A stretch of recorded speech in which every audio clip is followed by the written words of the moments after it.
When you see an exponential equation, the first thing to ask is this: can both sides be written with the same base?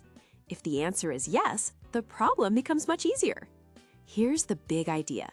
If two powers with the same base are equal, then the exponents must also be equal. Think of something like 2 to the x power as a machine. Every input gives exactly one output. So if the outputs match, the inputs have to match too. Let's solve 2 to the x equals 16. First, rewrite 16 as a power of 2. You can build the pattern. 2 to the first is 2. 2 squared is 4. 2 cubed is 8. And 2 to the fourth is 16. So now rewrite the equation as 2 to the x equals 2 to the fourth. Now the bases match. Both sides are powers of 2, so the exponents must be equal. That means x equals 4. Always check your answer. 2 to the fourth really is 16, so the solution works. Now let's try a slightly harder one.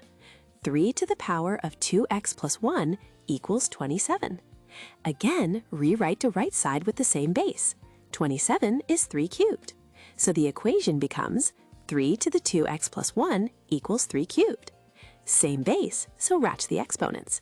2x plus 1 equals 3. Now it's just regular algebra. Subtract 1 from both sides. 2x equals 2. Divide by 2, x equals 1. Check it.